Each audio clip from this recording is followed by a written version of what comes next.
this is All the Rage with Paige. I'm Paige, and I'm back. I took a week off because who doesn't need a break once in a while? And I definitely needed one. It was my period week, and I was just like, no. I think this is the 12th episode, and I am just still waiting for myself to not feel awkward doing this, to not feel awkward recording, talking to myself.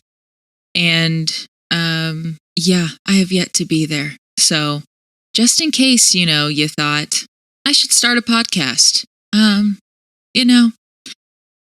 would say it's a lot harder than you think, technically, and also emotionally, mentally. It's interesting, yeah. It's a lot different than you think it would be. It's not as easy. Every time I'm jumping into this, I'm like, it's going to be cash. It's going to be real cash. And then the recording sound starts, and I'm like, oh, hell, hi, myself.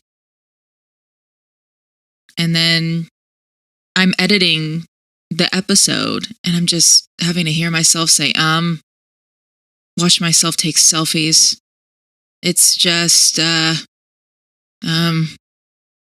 it's a real hit to the ego. But you know what? It's what I need. I need ego death. And it's interesting because the more my confidence gets better, the more I'm wanting to take pictures of myself, which I truly and genuinely enjoy. I think because Emma Chamberlain's Anything Goes podcast, she just came out with an episode about is posting pictures of yourself narcissistic. And it's interesting because she posts significantly more pictures of herself than most people I know.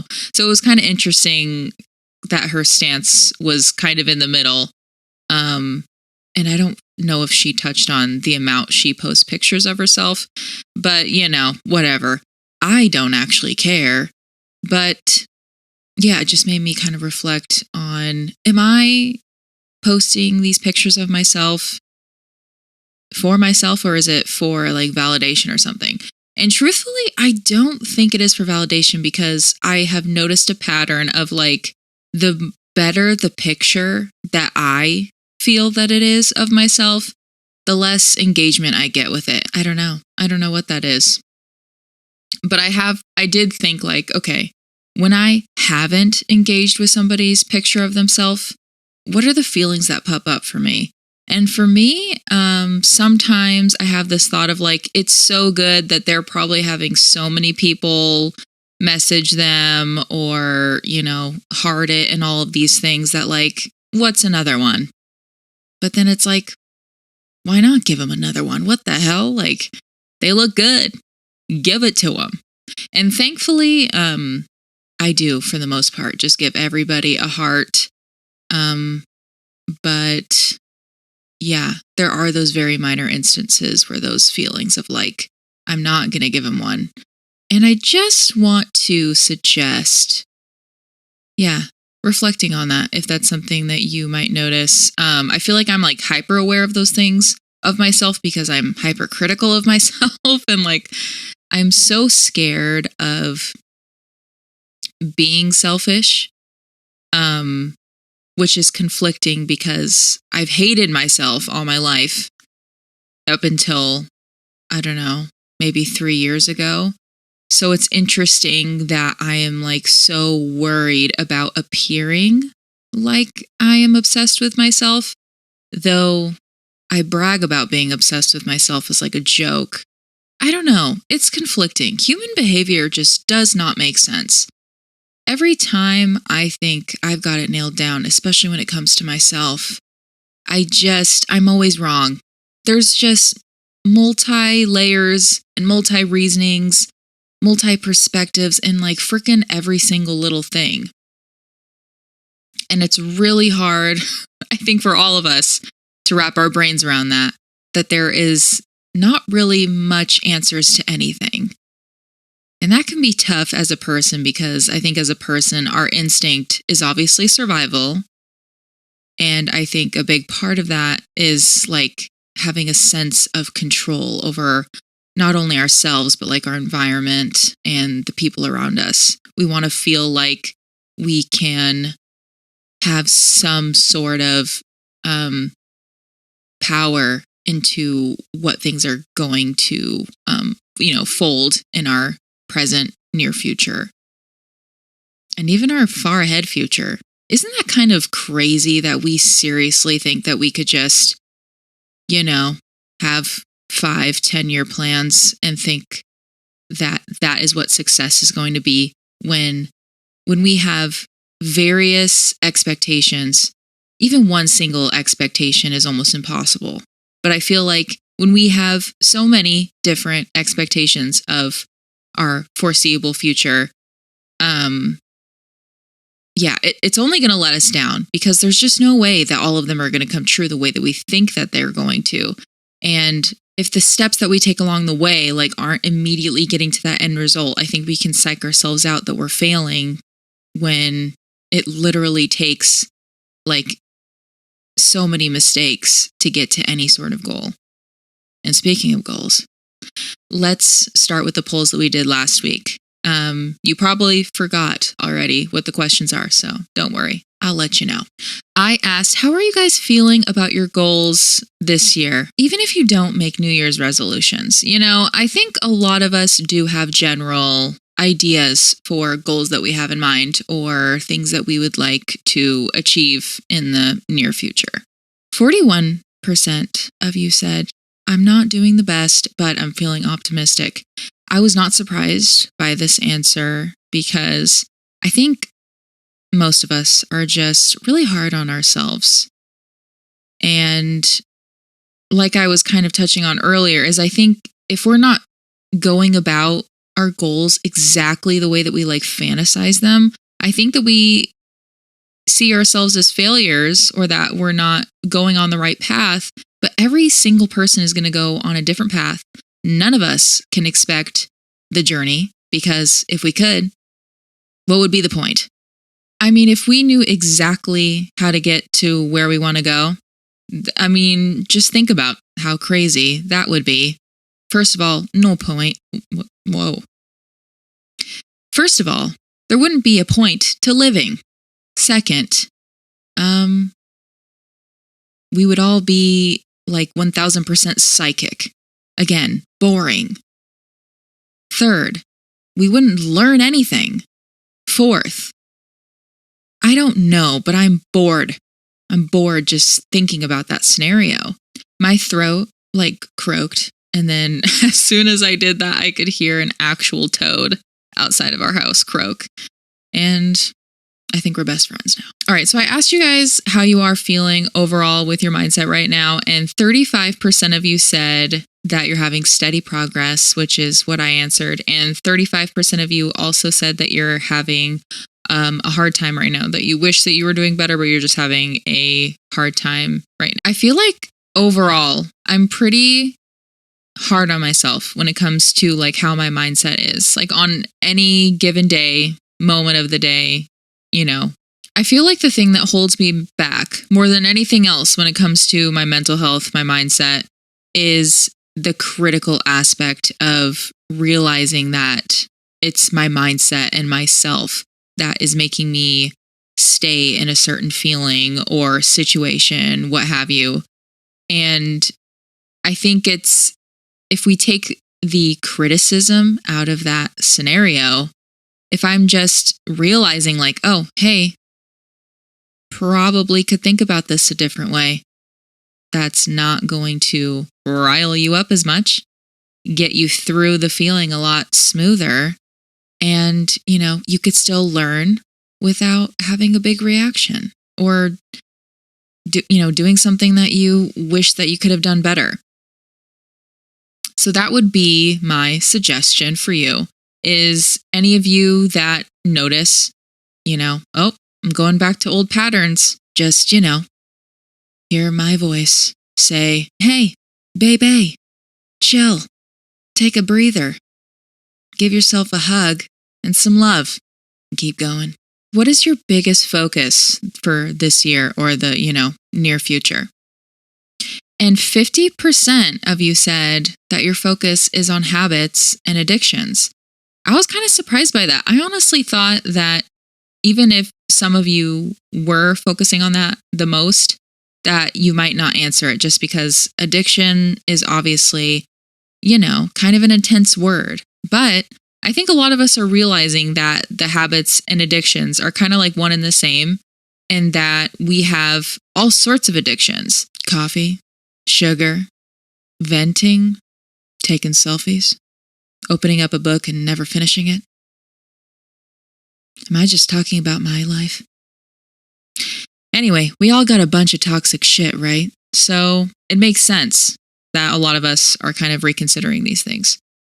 And it's kind of made me wonder, like, are we able to keep ourselves from having certain habits and addictions? Like, is there any escape to it? Or do we just need to replace them with healthy things? And is that healthy? Because of having kids, I've really learned the benefits of routine and how safe that it makes, not only my kids feel, but it makes me feel safe. It gives us that illusion of somewhat of control.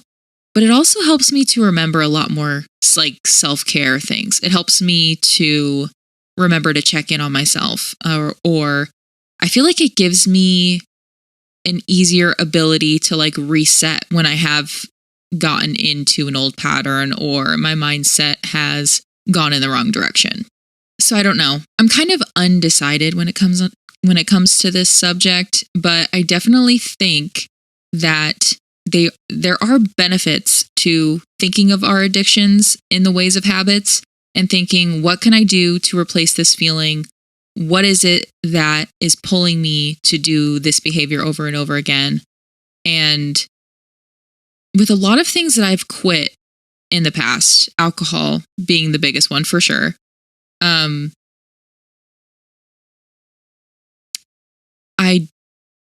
I did quit big things like cold turkey, and that worked for me. But I've noticed with the smaller habits, or I guess less self-destructive habits, really is the way to put it. Those are a lot harder for me to cut cold turkey because it's not as obviously affecting me and the people that I love. So it makes it harder for me to convince myself that it's what I need to do, even when it is. Because I found myself quitting things, and then as soon as I do feel progress, I think, oh, I can do it again in moderation. Like, sugar, for example, like I can start eating after dinner again, just, when I'm hungry. But then it starts becoming a habit again, and I'm doing it every night and then waking up sick. You know what I mean? A lot of the times there is healthy ways to have things in your life. Like, obviously, I'm not going to try to deprive myself of ever having a treat at night. But I do think it is important to, when we notice it's becoming a habit again, or it's giving us more pain than pleasure, kind of taking a step to be like, oh, okay, I'm doing this again. What can I do to go back to balance and moderation?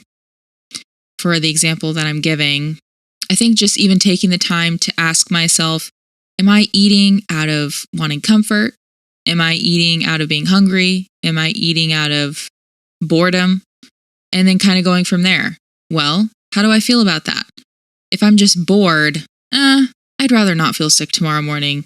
And if it's like the comfort thing, is there something I could do to comfort myself right now that will also help me to wake up more refreshed than if I, eat something sugary right now? All right. And the last question I asked was if any of you guys have had your birth chart done, and if so, how you feel about it. And 50% of you said that you either have or haven't, but you don't understand what it means, but you are kind of intrigued or interested.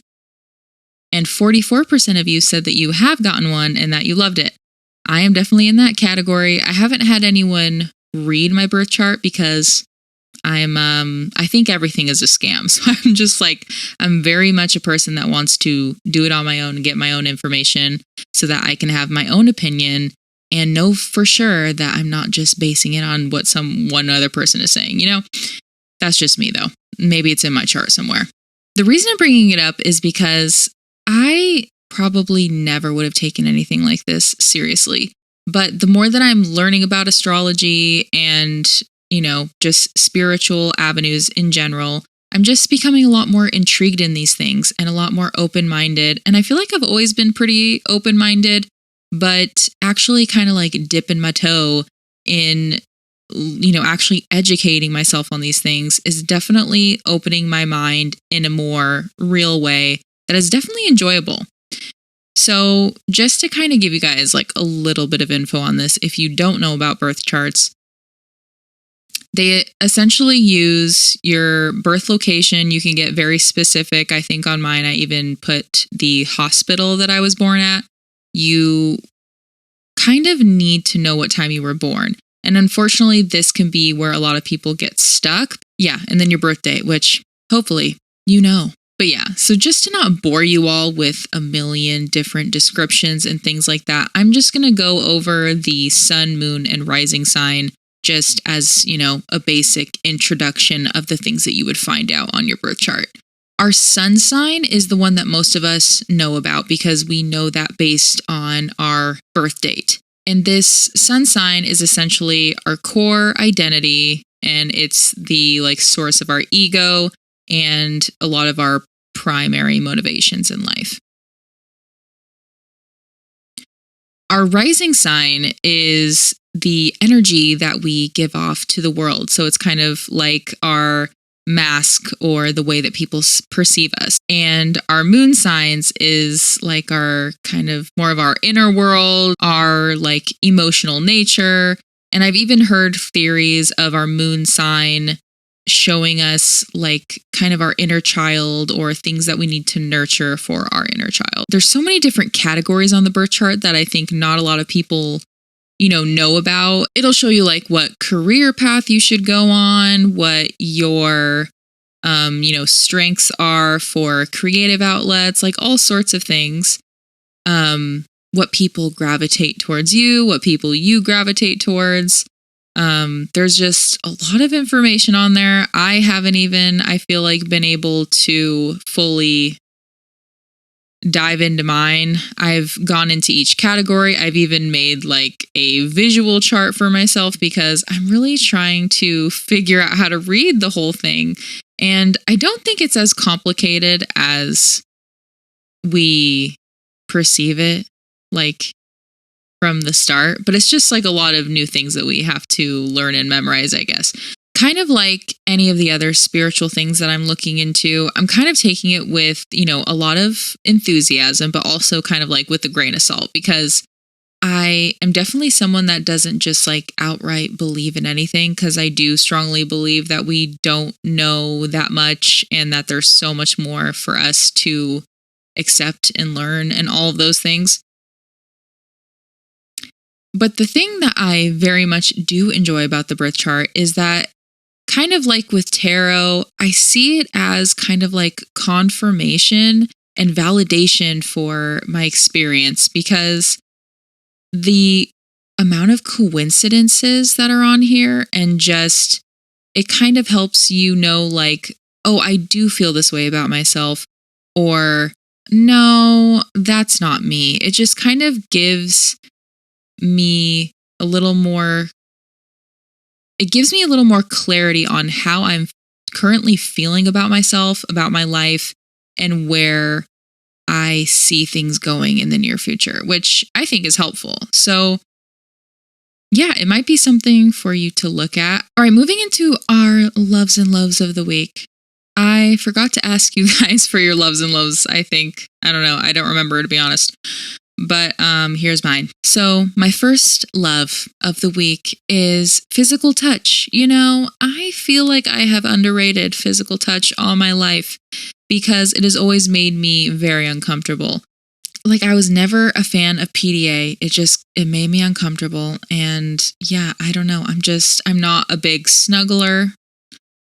And I just always thought of it as honestly something cool about me, because I am such an emotional person that it was the one thing where I was no, don't touch me. Isn't that cool of me? me and my husband are complete opposites in how we deal with things. I am very vocal and he very much keeps to himself. But when either of us gets like upset or self-critical, anything like that, we both actually tend to kind of like push people away from us. I feel like it's usually a thing of like, I need help or I need validation or I need comfort, whatever it is. And I feel like it's an instinct to push people away, shut people out so that they don't have the opportunity to hurt you further than you already are. And it only makes it worse because then the other person, even if they feel bad, they feel that sort of like kind of subtle rejection or bad mood, whatever it is. And then they're also shutting themselves off, pushing the person away. And then there's just like really bad energy everywhere. And not only that, but I feel like it's just like a domino effect to make the situation even bigger than it initially was. And it's such a lost opportunity because when we have a good conversation, or instead of shutting him out, I take the opportunity to go up to him and just give him a long hug, and it like instantly calms my body down. And then my mindset, gets a little sunnier. And instead of having it be something that creates more distance between us, it actually helps us become a stronger unit. I'm able to get through the feeling better. I saw a video, and I feel like I've seen a lot of people share videos like this, and it's essentially like somebody going off about how you shouldn't share everything that you're doing. Don't let people know what your moves are. I cannot tell you how much I don't like that. And the reason is, why should you hide yourself for other people, for other people's benefit, so they won't copy you? We should be proud of the things that we're doing and share them and share ourselves, not be afraid of being seen. Also not caring who sees us. Also knowing that if certain people that see us don't like us, and they either, I feel like it turns into you not living life for yourself first off, living life based on fear. You're essentially letting other people dictate how you live your life if you're making decisions based on them and what they're going to do. If you just generally never think about posting online or never sharing yourself to the world, which, I mean, when I post a story, it's literally going to like 100 people, and I would hope that they like me. And if they don't, see ya. So that could be another thing too. If it's giving you so much anxiety to be posting stuff, maybe evaluate who you're letting see you. Maybe don't make your profile public. That's one of the reasons that I have multiple profiles, is because, I want to have my own personal profile, and I want to have profiles for like hobbies where I can just feel free to go full out on that hobby and know that nobody knows me. And it's just another way to express myself. There's no right answer. But I think the point that I'm trying to make is that do what makes you feel good. And please don't make decisions based on fearing other people or wanting other people to like you. Because, first of all, nobody cares. You shouldn't care. And the person you should care about is yourself. I did write down that I was going to give you guys like a update on tracking my cycle, because it's been, I don't know, a month or something now. And I haven't been as good about it as I wanted to be, but I'm not giving up. But I have been a lot more aware in general of my cycle, and it's been fantastic. It's really helping me to not feel guilt or criticism when it comes to like allowing myself to get a break if, I'm just like really not feeling it. I know I'm in a certain part of my cycle. Like, it's just helping me understand just where my body's at, where my mental state is at, in a fuller picture. It's not something to use as a straight up excuse, if that makes sense, but it gives you more of an understanding of what's going on, and it really helps me, at least, to navigate all of those things a little bit better. It's definitely not, perfect, especially since it is so new to me, but I'm so thankful that I'm doing this now. And it's something that I'm for sure going to be talking to my kids about. It's even something that like my husband gets to understand what I'm going through and stuff a little bit more. It's even making him curious about like, how could he kind of try to think of these things for himself? I think men have the 24-hour cycle. So it's definitely something to consider, or even the moon cycle, if that is your jam. I'm kind of wanting to do both at the same time, which I do highly recommend Stardust, which is an app to track your menstrual cycle with the moon cycle. It's just really fascinating. But yeah, so I definitely suggest it. And if there's more breakthroughs in the future, I'll definitely share those. All right. Well, I think that's all I have. And I kind of want to have sex right now. So please participate in my polls on Saturdays on my Instagram, which is All the Rage with Paige. And I will see you next week. All right. Bye.